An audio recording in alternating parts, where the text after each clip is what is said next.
Hello everyone, welcome back to my channel life of কেকে। আমি কোয়েল। গতকালের লাইভ মানে সমাজসেবী দিদির লাইভটা দেখে কিছু কথা বলতে আসলাম। যদিও বা এই কথাগুলো বারবার একই কথাই হবে, কারণ এই ব্যাপারটা নিয়ে আমি অলরেডি বলে দিয়েছি। মাসির চ্যানেল থেকে মাসি যে কাণ্ডগুলো করছে, কেন করছে, কি ওনার ইচ্ছা, সেগুলো কিন্তু অলরেডি আমি বলেছি। তো তবুও লাইভে কালকে অনেকগুলো কথা উঠলো, সেইগুলো নিয়ে আবার একটু বলতে হয়, বলতে তো আসতে হবেই, নাহলে একদমই কিছুই বললাম না। কালকে লাইভটা হলো, তো লাইভের সময়টা আমি ছিলাম না, আমি বাইরে ছিলাম। হ্যাঁ, এই মানে এর মধ্যেই, এই ভিডিওর মধ্যেই বলে দিই যে আমার হেলথ আপডেটটাও দিয়ে দিই, যে আমার যে ঘটনাটা ঘটেছিল পায়ের, যে একটা লিগামেন্ট ইনজুরি হয়েছিল, সেটা নিয়ে অনেকে অনেক ওয়ারিড ছিল। অনেক শত্রুরা চেয়েছিল, মানে যারা হেলদি কন্ট্রোভার্সি করে, হ্যাঁ, মানে এই ম্যাডামের কথায়, ম্যাডাম তো বলেন সবাইকে হেলদি কন্ট্রোভার্সি করতে। তো ওনার টিমের যারা খুব হেলদি কন্ট্রোভার্সি করে, তারা আমার হেলথ ইস্যুটাকে নিয়ে অনেক খিল্লি উড়িয়েছিল, এবং তারা চেয়েছিল যে আমি আর কোনোদিন হাঁটা চলাই না করতে পারি। মানে এরকম সোশ্যাল প্ল্যাটফর্মে বসে তারা অভিসম্পাত পর্যন্ত করেছিল যে হাঁটতে পারবি না, তুই হাঁটতে পারবি না। তো তাদেরকে একটু বলে দিই, শত্রু তো, শত্রুর মুখে ছাই দিয়ে ড্যাং ডেঙিয়ে কিন্তু হাঁটছি, আরও বেটার হাঁটবো, দৌড়বো। সেই বলেছিলাম না, মুখ কিন্তু বন্ধ করা যাবে না, মুখ কিন্তু বন্ধ করা যায়নি। কালকে তো আমাদের সমাজসেবী দিদি পর্যন্ত অ্যাপ্রিসিয়েট করে দিল 2 ঘন্টা 28 মিনিট। সেখানে আমার চ্যানেলের নাম হয়তো কেউ দিয়েছিল, লিখেছিল, সেই চ্যানেলের নামটা ধরে উনি কিন্তু বলেছেন যে কেকে লাইভ মানে আমি, লাইফ অফ কেকে লাইভ, দুবার আমার চ্যানেলের নাম কালকে নেওয়া হয়েছে। আর আরও অনেক চ্যানেলকেই উনি বলেছেন, নিয়ে বলেছেন। তো সেখানে আমার চ্যানেলটাকে নিয়ে উনি কিন্তু বলেছেন টাফ ফাইট দিচ্ছি, ফাইট করছে কিন্তু, তবে মাঝে মাঝে একটু রেগে যাই। বিষয় হচ্ছে, রেগে যাওয়ার কথা হলে রেগে যাই, তবুও তো বলতে হবে অনেক ঠান্ডা মাথার আমি, প্রচুর। কারণ গত নভেম্বর মাস থেকে আমাকে যে ধরনের নোংরা কথা কন্টিনিউয়াসলি বলা হয়ে গেছে, আমার পরিবার টেনে, আমার প্রফেশন টেনে, প্রফেশনটা কি সেটা ভালো মতো না জেনে, কোথায় জব করি সেটা না জেনে, কোথায় থাকি সেটা না জেনে, প্রফেশনটা তো জানিই না, মানে আমার জব প্রোফাইলটা তো জানিই না, ভাবতেই পারে না। তো সেইগুলো নিয়ে অনেক রকমের কথা বলা হয়েছে। তারপরেও আমি গায়ে না লাগলে দোষ কী করে প্রচুর চালিয়ে গেলাম। উত্তর আমার যেখানে টার্গেট সেট ছিল, সেখানে কিন্তু সেটাকে নিয়ে কিন্তু আমি ভিডিও বানিয়েই গেলাম। তো মাথা তো আমার প্রচুর ঠান্ডা, না হলে তো মানে এতক্ষণে তো মানে করে। তারপর হচ্ছে এই ম্যাডামকেই হয়তো প্রচুর ফোন করে, যেটা দেখি ম্যাডামকে অনেকে লাইভে করতে থাকে, ম্যাডাম একে নিয়ে কিছু বলুন, ওকে নিয়ে কিছু বলুন, মানে নিজেদের বলার কি কোনো জোর নেই নাকি ম্যাডাম বলবে, ম্যাডাম ভয় দেখিয়ে দেবে, মানে কি অবস্থা। মানে তারা নিজেরাই স্বীকার করে নিচ্ছে যে তাদের কথা বলার কোনো জোর নেই, তাদের মানে তারা ভয় দেখাবে। মানে একজনকে দেখলাম কালকে, মানে আমাকে একজন, মানে কয়েকজন ভিউয়ার স্ক্রিনশটও পাঠিয়েছে, যে বলছে যে ওকে একটু ভয় দেখিয়ে দিন। মানে কি অদ্ভুত ব্যাপার, মানে তার কথায় এমন কোনো জোর নেই যে কেউ ভয় পাবে। আর ভয় দেখাবো কেন? আমি লজিক্যাল, আমি তো এখানে মানে সোশ্যাল প্ল্যাটফর্মে কাউকে এসছি ভয় দেখাতে, মানে কি অদ্ভুত। আমি লজিক্যাল কথা বলবো, আমার লজিক যদি ঠিকঠাক থাকে তাহলে উল্টো দিকের মানুষটা অ্যাকসেপ্ট করবে। আর অনেক সময় লজিক ঠিক থাকলেও উল্টো দিকের মানুষটা অ্যাকসেপ্ট করে না, সেখানে সে রিয়্যাক্ট করবে মনে করলে রিয়্যাক্ট করবে, এই তো ব্যাপার। অদ্ভুত লাগে। তো সেইটা দেখলাম, বললো। তো আমি তো সেটাই বলছি যে আমার মাথা প্রচণ্ডই ঠান্ডা, এখনও অবধি আমাকে এইসব কিছু করতে হয়নি না।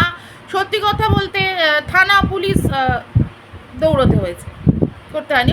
মনেই করি না যে এদেরকে নিয়ে এত কিছু করতে হবে। হ্যাঁ, অনেককে অনেক সময় সাজেশন দিয়েছি, কিন্তু আমি সবসময় বলেছি যে আমার উল্টো দিকে যদি সেরকম কিছু হয় তাহলে আমি বুঝে নেব। তো দেখলাম কালকে এই সমাজসেবী দিদি অ্যাপ্রিসিয়েট করলো, তো তার জন্য থ্যাংক ইউ অবশ্যই বলবো। যেটা দেখেছি সেটার জন্য থ্যাংক ইউ বলতে কোনো অসুবিধা নেই আমার। তো ম্যাডাম দেখলাম কালকে বললেন যে 3 মিনিট বোধহয় লাইভটা শুরু হওয়ার 3 মিনিটের মতো ম্যাডাম দেখলাম বললেন যে ওয়াইটি থেকে আমি আর বেরোতেই পাচ্ছি না, আপনারা যা শুরু করেছেন মানে কাকে বললো জানি না, ভিউয়ার্সদেরকে হয়তো বললো আপনারা যা শুরু করেছেন। তো বিষয় হচ্ছে ওয়াইটি থেকে আপনি চলে যাওয়ার জন্য এসেছিলেন, কারণ আগেও তো একবার ডিক্লেয়ার করলেন যে ওয়াইটি থেকে আপনি এবার বেরিয়ে যাবেন, আপনার অনেক কাজ আছে। ঠিক আছে, আপনি ওয়াইটি থেকে বেরিয়ে গেলে চলবে? আপনার টিম, আপনার হাত তাদের মাথায় আছে বলে কত লোককে ধমকিয়ে চমকিয়ে বেড়াচ্ছে, কথায় কথায় ম্যাডাম বলুন, ম্যাডাম করুন, এরকম করছে। তাহলে আপনি চলে গেলে তাদের চলবে? আপনার টিমটা একদম কি অবস্থা হয়ে যাবে বলুন তো। আপনার জোর দেখিয়েই তো তাদের এত রমরমা ব্যাপার। আপনি নিজের চ্যানেলে এসছেন, আগে আমরা সবাই এটা নিয়ে একটা প্রশ্ন তুলতাম যে আপনার নিজের চ্যানেল আছে, আপনার চ্যানেল থেকে আপনি লাইভ করুন, আপনার বার্তা দেওয়ার হলে আপনি আপনার চ্যানেল থেকে করুন। তারপরেও আপনি অন্যের চ্যানেলে লাইভ করতেন। হ্যাঁ, আপনি মাঝে বললেনও যে এই কয়েকটা লাইভ করে আপনি চলে যাবেন, তো তারপরেও দেখলাম আপনি আরও লাইভ টাইভ করলেন, অন্যের চ্যানেলেও লাইভ করলেন, সেগুলো পর্যন্ত হাইলাইট করে করে তারা ছাড়তো। তারপরে হচ্ছে এখন আপনি আপনার চ্যানেলে বার্তা দিচ্ছেন, আপনার চ্যানেলে লাইভ করছেন, সেখান থেকে পর্যন্ত তুলে এনে এনে তারা নিজের চ্যানেলে ছাড়ছে। হ্যাঁ, তাদের চ্যানেল, তারা যা ইচ্ছা তাই করতে পারে, কিন্তু আমি জাস্ট এই কথাটা বললাম যে আপনি চলে গেলে হবে কি করে।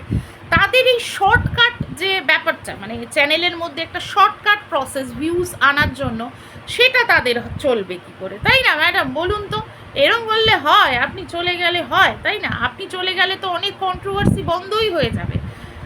আপনাকে কালকে একজন ভিউয়ার্স কিন্তু বলল যে আপনাকে অনেক কন্ট্রোভার্সি ক্রিয়েটার ইউজ করছে। আপনি সেটা কি পড়লেন আমি জানি না, আপনি বললেন যে আমাকে নিয়ে কন্ট্রোভার্সি করলে করুক। আমি বুঝলাম না এই কথাটা, আপনি কি বুঝলেন? অ্যাকচুয়ালি বলতে চাইছিল আপনার টিমের অনেক কন্ট্রোভার্সি ক্রিয়েটার, এই যে আপনাকে দেখি না যে লাইভের মধ্যে এসেও কিন্তু উস্কায়, একে নিয়ে এটা বলুন, ওকে নিয়ে এটা বলুন।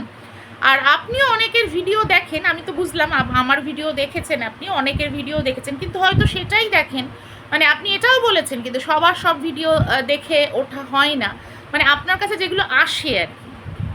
তো নিশ্চয়ই আপনাকে উস্কানো হয়, আপনাকে অনেক পোক করা হয়, সেইটা নিয়ে হয়তো কেউ বলছে যে আপনাকে ইউজ করে নেওয়া হচ্ছে। তো আমি বলি যে ইউজ টিউজ কিছু নয়, সবটাই সোশ্যাল মিডিয়াতে। যখন ম্যাডামও এসছেন, ম্যাডামেরও এখানে অনেক প্রচার হলো, কারণ ম্যাডামকে আমরা তো সবাই চিনতাম না, এই সমাজসেবী দিদিকেও কিন্তু অনেকে চিনল, আর তাদেরও লাভ হলো আর এনারও লাভ হলো। ঠিক আছে, তাই বলছি যে সমাজসেবী দিদি যেটা বলছে না যে আমি ওয়াইটি থেকে বেরোতেই পাচ্ছি না, তো ওয়াইটি থেকে আপনি এত তাড়াতাড়ি বেরোবেন না, এটা কেন বলছেন আমি জানি না। আর প্লাস হচ্ছে আপনার টিমের তো ক্ষতি, এটা ক্ষতি হয়ে যাবে এই শর্টকাট মেথডে। তারা কি করে ভিউজ আনবে বলুন তো? অদ্ভুত ব্যাপার। আমাকে কিছু ভিউয়ার্স এটা জিজ্ঞেস করে যে একই জিনিস যেখানে ওনার চ্যানেল থেকে অলরেডি একটা বার্তা দেওয়া হচ্ছে, আমরা চ্যানেলটাকে করে নিয়েছি, চ্যানেলটাকে সাবস্ক্রাইব করে নিয়েছি, ওখান থেকেই শুনে নিচ্ছি, তবুও সবার চ্যানেলে একই জিনিস ছড়ানো হয়। কেন ছড়ানো হয়? এটার ফান্ডাটা কি? ভোটের প্রচার কেন করা হয় আমরা তো জানি। আমরা কি একবারই একটা জায়গায় একটা দেখেই কি বুঝে যাই?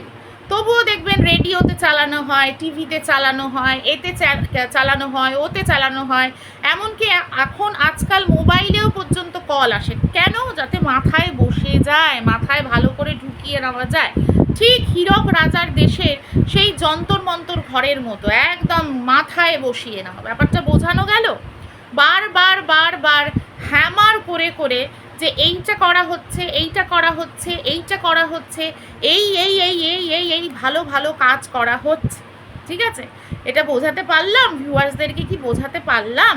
এই জন্য বারবার বিভিন্ন চ্যানেল থেকে একই জিনিস বলা হয় এবং একই সুরেও অনেক ভিডিও করা হয়, একই জিনিস মানে একই ব্যাপারের ওপর ফোকাস করে। যখন দেখবে একজন, এদের যে টিম আছে, একজন যেটা বোঝে সবাই সেটা বুঝে যায় একই সাথে। এটা কিন্তু বলতে গেলে আবার অনেকে বলবে যে আপনারা যারা মানে বিরোধী পক্ষ হয়ে কথা বলছেন, তাদের বিরোধী পক্ষ হয়ে কথা বলেছেন, বিরোধিতা করেছেন, তারাও তো করেছেন, কিন্তু দেখবেন যে একই পয়েন্টে কিন্তু কথা বলিনি এবং একসাথেই সবাই শুরু করে দিয়েছে, সেটা কিন্তু না। হয়তো দেখা যাবে কেউ একজন বেশ 3-4টে ভিডিও করেছে, তারপরে কেউ হয়তো মুখ খুলেছে, এইরকম একটা ব্যাপার, তাই না? তাছাড়া দেখবেন যে আমাদের কিন্তু খুব একটা ওই একজোট হয়ে ওই স্ট্রিম লাইভ করবার কোনো প্রয়োজন হয়নি। তো এখানে একটা গ্রুপ চলে, তো সেই জন্যই গ্রুপের একটা ইউনিটি বজায়ও থাকে এই হিসাবে, একই জিনিস তারা বলতে থাকে। তো এটা নিয়ে আর কিছু বলার নেই। এবার আসি মেন প্রসঙ্গে, ওই মাসির ব্যাপারটা নিয়ে আমি আগেও বলে দিয়েছি যে মাসির জিনিসটাকে একটু একচক্ষু বিচার করা হচ্ছে, যতই উনি বলুন না কেন ওনার লাইভে যে আমি ওকেও ধমকিয়ে দিলাম, চমকিয়ে দিলাম, কিন্তু ব্যাপার হচ্ছে ওই মুখে হয়তো হলো, আমি জানি না এর পরবর্তীকালে কি হবে, কারণ যেটা বোঝা যাচ্ছে যে ওদের একটা কেস কাচারি হতে চলেছে, এই কামড়ানো আঁচড়ানো মারামারি হেন তেন। একজনের ভিডিওতে কালকে দেখলাম যে মাসির নাকি এমন কামড়ানো হয়েছে, সেই কামড়ানোর চোটে তার চোখটাও চলে যেতে পারে। খুব হাসি পেয়েছে এটা দেখে আমার, যে ভারী অদ্ভুত ব্যাপার, যে মাসিকে কামড়ানো হলো সেই মাসি কামড়ানোর পরে চোখের এখানে কামড়ে দিয়েছে, চোখটা চলেও যেতে পারে, কিন্তু সে হসপিটালে ভর্তি হয়ে মানে একটা ইল্লিগাল কাজ করেছে। কিন্তু এখানে যদি এই সমাজসেবী দিদির অ্যাকশান নেওয়ার হতো, তাহলে এইটার উপরে অ্যাকশান নিতে পারতেন যে একটা ইল্লিগাল কাজ করেছে হসপিটালে। প্রাইভেট বলো গভর্নমেন্ট বলো, কোনো জায়গাতেই কোনো পেশেন্ট এইভাবে লাইভ করতে পারে না, পারমিশন নিতে হয়, ম্যানেজমেন্টের থেকে পারমিশন নিতে হয়। তো একটা ইল্লিগাল কাজ করেছে, এটা বলা হচ্ছে যে ঝালবাড়ি থেকে নাকি বলা হয়েছে, তারা নাকি ভিডিও কলে কথা বলেছিল, তারপর বলেছিল লাইভ করতে। মানে বললেই বা করবে কেন? এত মাথা মোটা যদি উনি হয়, আমার মনে হয় না উনি এত মাথা মোটা মানুষ। উনি যথেষ্ট বুদ্ধি নিয়ে চলেন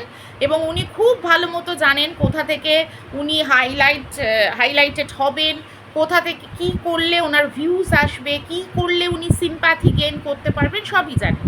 তো যাই হোক, এই যেটা দেখলাম যে ওই মাসির নাকি চোখের মধ্যে কামড়ে দিয়েছে বলে মাসির নাকি চোখটাও চলে যেতে পারে। খুব হাসি পেয়েছে এই কারণে, কারণ যদি এইরকম কোনো সময় কোনো ইনজিউরি হয় একটা মানুষের, তাহলে সে কখনো লাইভ করে কমেন্ট করতে পারবে না। উনি রীতিমতো কমেন্ট পড়ছিলেন বসে, মানে খুব অদ্ভুত ব্যাপার। এবং এমন টাইপের ইনজিউরি ওনার হলো যেখান থেকে মানে পুরো ব্লিডিং হচ্ছে, এরকম কিছু আমরা দেখলাম না। অদ্ভুত, বা চোখটা উনি খুলতে পাচ্ছেন না, সেটাও কিন্তু আমরা দেখলাম না। যাই হোক, কী যে এরা এস্টাবলিশ করতে চায়, হয়তো বলবে পরে হয়েছে, পরে এটা মানে হচ্ছিল, মানে বুঝলাম না সে ওই মুহূর্তে কি করে বসে বসে লাইভের কমেন্ট করলো। তো মাসির ব্যাপারটা হচ্ছে, এখন অনেক কিছু বলা হচ্ছে যে ওদের চ্যানেলটা উড়িয়ে দেওয়া হয়েছিল, যেটা হয়েছিল মিডিলে একটা, যখন রিতমের চ্যানেলটা রিতম চালাতো এবং সেখান থেকে লাইভ করে সমস্ত এক্সপ্লেনেশন দিত, সেই সময় এই জিনিসটা সামনে এসে গেছিল যে মাসির চ্যানেলটা ওনাকে ও ডিলিট করে দিয়েছে এবং মাসিকে ও টাকা পয়সার দিক থেকে ঠকায়। তখন কিন্তু ও এক্সপ্লেনেশন দিয়েছিল একটা লাইভে, সেই লাইভটার একটা দেখবে টাইটেল আছে যে আমি কাউকে ঠকাইনি, এরকম একটা ক্যাপশন আছে।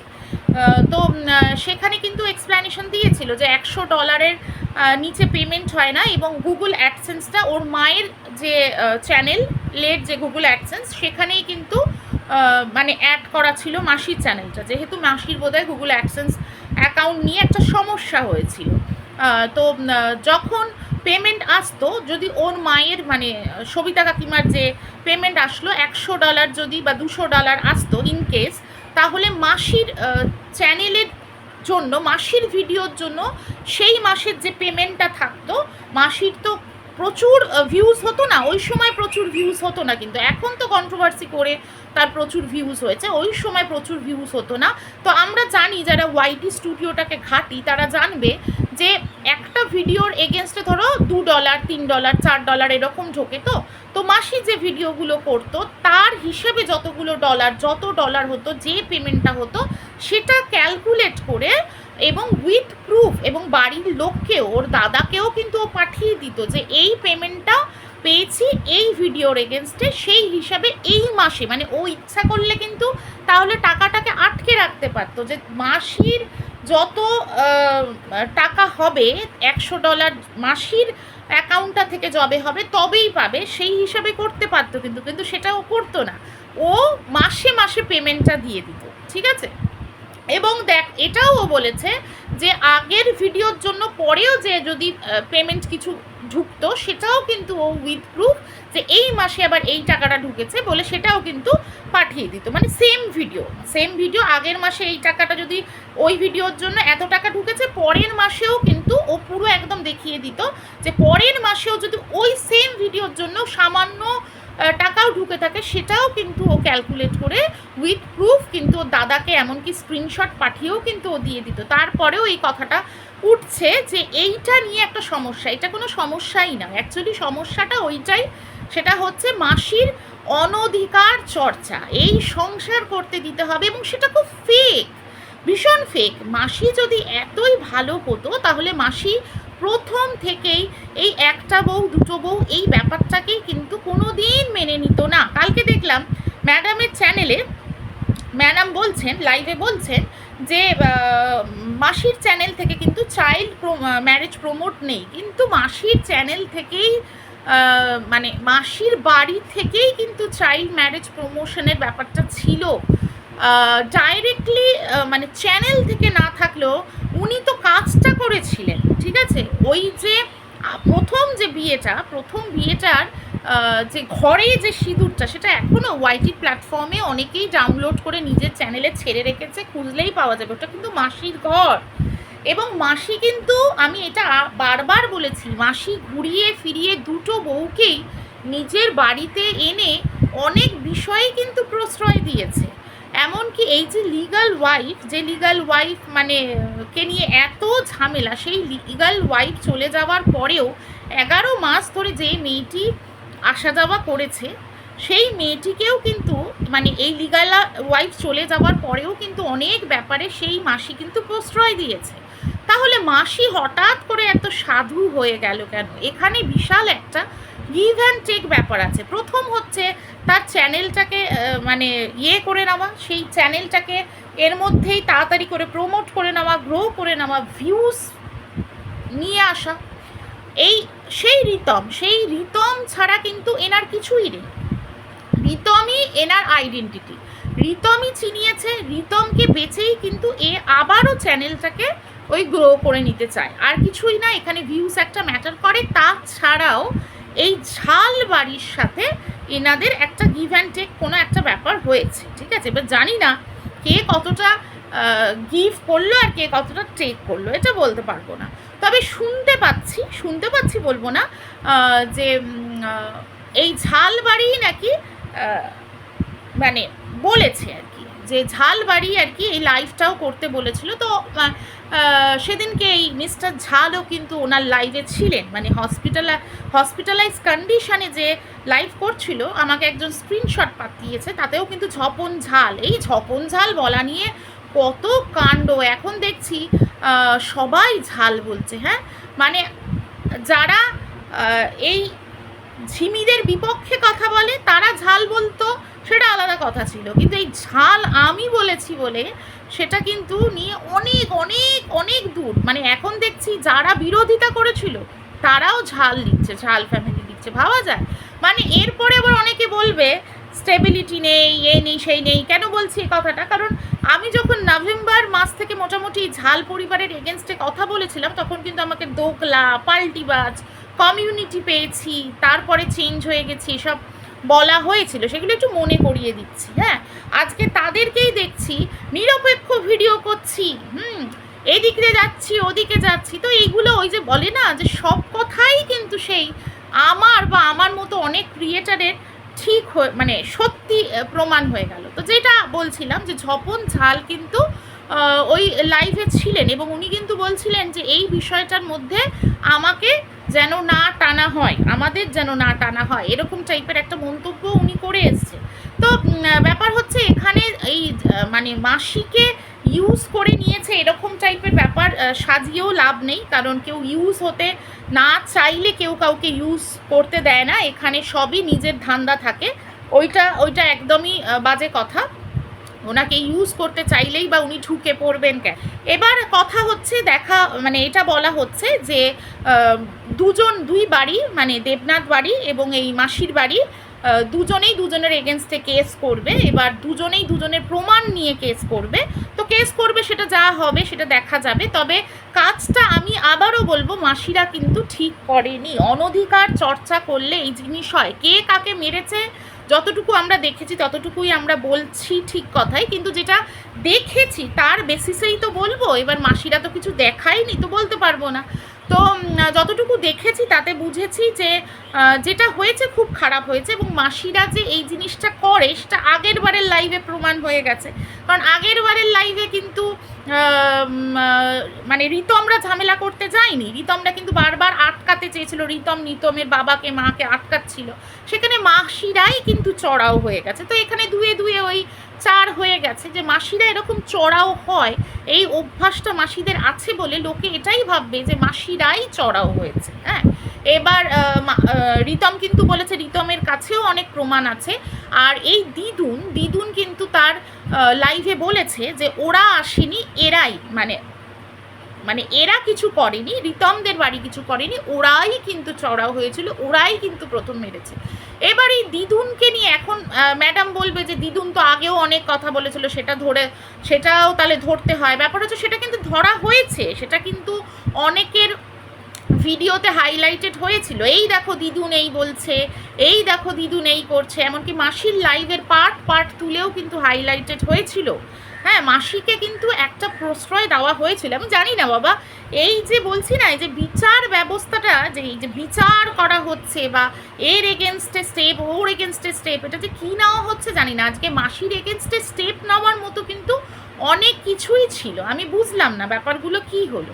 কোনো সময় নেওয়া হয় কারুর এগেনস্টে স্টেপ, কোনো সময় নেওয়া হয় না। আগেরবার যেটা আগের যে লাইভটা হয়েছিল, যেখানে এই ঝিমি এবং ঝিমির মা রিতমদের বাড়ি চলে গেছিলো, তখন কিন্তু অনেক কিছুই বলা হয়েছিল এই মাসিকে নিয়ে, মাসি বাড়াবাড়ি করছে, তখন কিন্তু বলা হয়েছিল।